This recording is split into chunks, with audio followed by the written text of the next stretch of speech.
Écoutez, on est vraiment ravis d'être là ce matin en présence d'un parterre très impressionnant dédié au logement. Alors la société de mon logement.ai, donc nous on adresse le logement social, c'est vraiment notre cœur de métier. Pour une raison très simple, c'est que mon associé, donc Olivier et moi-même, avons travaillé chez plusieurs bailleurs sociaux.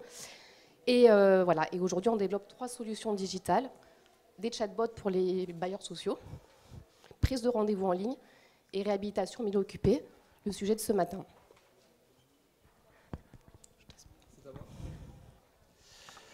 Merci, donc bonjour, Olivier Catolino. Merci Céline pour l'introduction. Est-ce que tu pourrais passer à la diapo suivante? Voilà. Alors le constat, c'est que les villes, et notamment les quartiers en renouvellement urbain, sont confrontés en fait à des enjeux qui sont des enjeux bien sûr climatiques et économiques. Ça peut paraître être un lieu commun de dire ça. Simplement, les bailleurs sociaux sont en pleine responsabilité vis-à-vis de ces enjeux-là, puisque leur politique patrimoniale, leur stratégie va impacter directement ces enjeux-là, qu'on parle de loyer des locataires, de charges, c'est un sujet quand même d'actualité, l'explosion des charges locatives. Et puis aussi, on parle de cadre de vie, en fin de compte, quand on parle de réhabilitation. Voilà, et la rénovation énergétique, c'est un des leviers pour répondre à ces enjeux-là. Excusez-moi, je me penche à chaque fois pour voir un petit peu pour que vous puissiez suivre la présentation. En tout état de cause, une opération site occupé, ça vient percuter directement le quotidien des locataires. Et ça, depuis le début de l'opération, on pense souvent au chantier. Mais en réalité, une opération de réhabilitation, c'est même depuis le montage d'une opération, pour l'avoir vécu du côté de la maîtrise d'ouvrage. C'est vraiment une temporalité qui ne se limite pas à celle des travaux, des 2 ans, 3 ans de travaux. C'est aussi les 2-3 ans d'études préalables, de diagnostic, d'études et de conception du projet. Et ce qui est important, c'est l'acceptabilité du projet vis-à-vis des locataires. Parce qu'elle est essentielle pour qu'opérationnellement la réhabilitation soit une réussite. Ceci dit, elle est quand même pas acquise depuis le début, je dirais même dès l'annonce de la programmation de l'opération de réhabilitation. Et donc, il est indispensable pour le bailleur, en sa qualité de maître d'ouvrage, de se demander comment est-ce qu'on va être en mesure de faire accepter ce projet par la participation, comment mobiliser les habitants, recueillir leurs besoins et leurs attentes, tout en respectant les enjeux, bien sûr, du programme de la maîtrise d'ouvrage, etc. Et puis comment faire adhérer au projet tout au long de l'opération. Ah oui, merci. J'avais pas vu qu'il y avait une télé ici. Voilà. Alors comment est-ce qu'on fait avant de vous parler de l'application qu'on a pensé, réfléchi, sur laquelle on a mis non seulement nos tripes, mais nos expertises logicielles et métiers. Comment est-ce qu'on fait pour cette acceptabilité-là? Déjà en un, nous on pense qu'il faut expliquer. Quand on voit le montant des opérations, le montant des opérations de réhabilitation et le montant ramené au logement qui est investi par les bailleurs sociaux sur les REA, on se dit c'est quand même dommage dans certains cas de gérer l'insatisfaction. Et ça, à notre avis, ça passe par l'explication des enjeux énergétiques bien sûr, mais aussi des enjeux qui sont liés au confort, à l'amélioration du cadre de vie, et puis bien sûr, encore une fois, au coût des charges, le fait de juguler en fait cette augmentation des charges qu'on peut observer. Nous, c'est vraiment notre quotidien quand on discute avec nos clients bailleurs, c'est que la question des charges est vraiment un sujet qui est prégnant. Faire participer, alors c'est important de faire participer, mais c'est aussi important de faire participer sur ce qu'on est capable de faire. C'est-à-dire qu'il faut, à notre avis, être très clair avec les habitants sur ce qu'on est en mesure de pouvoir faire et sur lesquels on peut faire participer, et ce qui est de l'ordre des choses qui ne bougeront pas, qui sont programmées. Et à partir du moment où on définit bien cet espace de concertation possible là, c'est quand même plus acceptable pour les habitants, puisqu'ils se disent ok, on nous fait participer sur cet élément-là, et ils ont bien compris quelles étaient les limites, et ils n'ont pas l'impression de se sentir trahis, on va dire entre guillemets, puisque les conditions sont posées dès le début. Excuse-moi, je veux dire, en fait, en effet, ce qui pour nous est essentiel, on pense dans les niveaux de participation et de concertation, quand effectivement on va plus loin dans l'explication du projet, c'est la sincérité. Et je pense qu'avoir un discours sincère voilà, de la part d'un maître d'ouvrage est parfaitement essentiel. Alors là, vous allez me dire, mais quel est le rapport avec une application digitale? Ben, c'est pas si loin que ça, dans le sens où nous, ce qui nous a véritablement... déjà un petit peu, ça va revenir. Ce qui nous a vraiment dirigé dans le développement informatique, c'est cette recherche-là, de sincérité et de participation active derrière des locataires à l'acte de construire. Absolument. Absolument. Et donc, dans le fait de faire participer, hein, les outils sont alors avec d'autres acteurs qui sont très importants sur les chantiers, sur les opérations de Réa, on parle des mousses, on parle de la maîtrise d'œuvre, bien sûr, et toute l'équipe de maîtrise d'œuvre d'ailleurs. Donc de l'humain toujours. C'est ça. Avec des ateliers, il y a des maisons du projet qui se montent, c'est toujours vraiment très intéressant. Et puis la réalisation d'enquêtes sur certains sujets qui sont dirigés. Autre point, ce qui nous paraît fondamental, c'est aussi de dire ce qu'on fait et faire ce qu'on dit. Hein. C'est-à-dire que, et notamment pendant les travaux, aujourd'hui, chacun dans son quotidien, quand on reçoit l'intervention d'un technicien quelconque, on nous dit qu'il veut passer entre 8h et 14h, qu'on est obligé de poser une journée pour pouvoir l'attendre. Alors c'est peut-être un peu moins vrai avec le télétravail, mais tout le monde n'a pas le droit, on va dire, au télétravail. Et que sans être prévenu, en fait, finalement, le technicien arrive à 16h, c'est quand même agaçant. Et il faut se dire que quand on est dans une réhabilitation, eh ben, on fait ça fois X interventions qui vont avoir lieu dans le logement.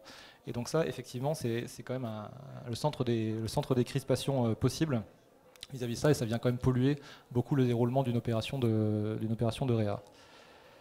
Donc, l'idée d'aller fiabiliser les interventions, donner les limites de programme de travaux, la marge de manœuvre aux locataires pour qu'ils choisissent ses créneaux, ça va faire qu'on va gagner en confiance, on va gagner en sérénité sur le chantier, on va éviter des rendez-vous manqués et on va emmener l'opération de réhabilitation vers le succès. En tout cas, c'est ce qu'on va viser, aussi bien dans les délais tenus, parce que ça a un impact sur les délais qui sont tenus, mais aussi sur la qualité des travaux qui sont exécutés. Hein, quand on doit repasser et que finalement, de manière assez poussive, on avance sur la réhabilitation, c'est la qualité des travaux qui en pâtit. Hein. Mais tout cela, toute cette question de participation, d'implication et d'acceptabilité des locataires, c'est un travail qui est, pour la maîtrise d'ouvrage, délicat à coordonner. Hein. C'est excessivement chronophage et c'est très exigeant de maintenir ce niveau-là pendant toute la durée du projet, hein, pendant les 5-6 ans d'une opération de Réa. C'est pour ça qu'on a mis au point une solution digitale. Hein. C'est un appel à projet de démarrage qui a été réalisé par Elogition, un bailleur social parisien. INSEM très précisément, et qui du coup cherchait des solutions pour fluidifier ces opérations de réhabilitation, pour impliquer ces locataires. Et donc on a développé cette solution qui s'appelle Réassistant, qui en réalité pour chaque Réa n'est pas une application mais 2 applications. Alors on dit application, là on vous présente la version locataire à gauche qui est sur mobile, mais bien sûr l'idée c'est d'être le plus inclusif possible. Dès le début, de toute façon, on a prévu le fait de se dire, on utilise un ordinateur de bureau, on utilise un téléphone, mais c'est aussi un suivi qu'on va pouvoir faire sans application, puisque ce que vous voyez à droite, c'est la partie pilotage et suivi de l'opération par tous les membres du projet, à savoir la maîtrise d'ouvrage bien sûr d'abord, mais aussi des accès pour la maîtrise d'œuvre, tous les intervenants du chantier, les prestataires qui vont intervenir pendant les études. Et l'idée, c'est de pouvoir assurer un suivi et pas un demi-suivi, pas que pour les locataires qui se sont connectés, qui ont téléchargé l'application, pour tous les locataires. L'idée, c'est d'être vraiment inclusif là-dessus. Et alors, on est centré autour de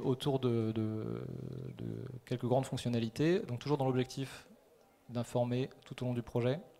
Il y a quand même des choses quand on veut maintenir un niveau d'information qui est intéressant, il y a quand même beaucoup de choses qui se répètent dans une opération de réhabilitation. Et souvent, quand même, les locataires... 80% des questions, c'est quand est-ce que ça va démarrer, qu'est-ce que vous allez faire chez moi, et quand est-ce que ça va se terminer, en fin de compte. Donc il y a quand même la place après, du coup, une fois qu'on est capable d'automatiser ces réponses-là, pour les 20% de sujets plus spécifiques, de prendre le temps d'y répondre. Est-ce que tu peux passer Merci. Pardon, alors excusez-moi, ouais, c'était celle d'avant. Donc les objectifs de cette application, c'est d'informer, de concerter, de suivre et tracer les interventions. Donc pas que pour le chantier, hein, c'est-à-dire que pendant les études, on fait passer aussi des prestataires sur rien que la maîtrise d'œuvre déjà pour faire son diagnostic. L'état des lieux. L'état des lieux, les dégâts amiantes, les relevés de géomètres, tout ce genre de choses, dans l'objectif de gagner du temps bien sûr pour tout le monde et en qualité sur les travaux de Réa. Et donc on est axé autour de 5 grandes fonctionnalités, que sont d'abord les enquêtes auprès des locataires, donc sur des sujets ciblés. Qu'est-ce qu'on va faire? On fait une requalification, qu'est-ce qu'on va faire quel choix on peut porter sur des essences dans les espaces extérieurs. Ça, on peut porter ça à la participation des locataires. On peut aussi travailler sur des espaces à rez-de-chaussée. On vient déclasser par exemple 1 ou 2 logements à rez-de-chaussée pour faire des locaux poubelles et vélos qui sont aux normes. Il y a toujours en réa du reliquat. Qu'est-ce qu'on fait de ce reliquat de surface? Et ben là, on vient prendre la température vis-à-vis des locataires sur leurs usages quotidiens. L'idée aussi, c'est donc de pouvoir gérer tout ce qui est demande, questions et contacts, donc sur un volet récurrent, déjà sur ce qui est demandé régulièrement, mais aussi de pouvoir suivre la réclamation. Il nous reste 2 minutes, je me dépêche. Gérer les campagnes d'intervention, donc pendant les études, pendant les travaux. Une gestion documentaire, d'information. Comment est-ce qu'on informe tout le temps au maximum les locataires. Et puis un dernier module qui est lié à l'état des lieux, en se disant que on vient proposer un outil aussi pour la maîtrise d'œuvre au démarrage du chantier. C'est un état des lieux au début des travaux qui peut servir aussi pour les entreprises de travaux. Et puis, qu'est-ce que c'est qu'une réception de travaux? C'est aussi une sorte de forme d'état des lieux sur ce qui a été fait. Et on est capable d'avoir le suivi, ou pas, ou pas encore fait. Et on est capable d'assurer ce suivi-là du début jusqu'à la fin de l'opération. Je vous remercie, je suis désolé, il reste 2 minutes donc pour les questions. Est-ce que je peux faire une mini conclusion? Donc, vous l'aurez compris, c'est une application donc, digitale qui fonctionne du début de l'opération jusqu'à la fin, jusqu'à la GPA, donc l'année de parfait achèvement. Donc ça, c'est vraiment fondamental. Donc on conserve effectivement l'ensemble des informations au niveau de l'application. On s'adresse aux locataires, mais on fait également intervenir en temps voulu, donc démarrage chantier, les opérations, les entreprises de travaux, les diagnostiqueurs, les maîtres d'œuvre. Et tout le monde s'agrège sur l'application. C'est véritablement ça la chose qui est la plus fondamentale. Et nous, dans notre offre, en fait, notre expertise métier, on la met à la disposition de notre application, puisqu'on intervient également en réunion publique, en concertation, pour accompagner le maître d'ouvrage dans l'explication, la présentation aux locataires et la formation des collaborateurs. Est-ce que vous avez des questions? J'ai le rôle très ingrat du maître du temps. Il nous reste 1 minute avant de libérer la salle. Sinon, évidemment, les débats pourront se poursuivre. Donc, je vais prendre une question. Merci. Bonjour. J'avais une question puisque finalement, vous allez récolter un certain nombre de data et de données sur tous ces ensembles immobiliers. Est-ce qu'une fois livrés, ces données sont exploitables tout au long de la vie en fait, de l'appartement, de la résidence, et est-ce qu'on peut les mettre à jour? Est-ce que vous avez aujourd'hui des liens avec d'autres boîtes Oui, alors en fait, toutes nos applis disposent de ce qu'on appelle d'API qui permettent de récupérer en fait les données. Et ce qui est plutôt intéressant, c'est-à-dire qu'effectivement, quand on démarre une opération, on n'a pas forcément les contacts toujours super à jour du numéro de téléphone des locataires, des mails, etc. À partir du moment où ils vont s'inscrire sur le service, là on va savoir qu'on va avoir une opération à jour. Et ça intéresse nos clients de pouvoir récupérer cette information à jour pour pouvoir les mettre à jour eux-mêmes dans leur base de données, effectivement. En tout cas, nous, on n'a pas vocation, une fois l'opération de réhabilitation terminée, à conserver ces données-là, puisque de toute façon, ces données-là ne nous appartiennent pas et on n'en fait aucun usage autre que celui qui sert l'opération. Merci beaucoup. Merci Olivier, merci Céline. Merci à tous d'avoir participé à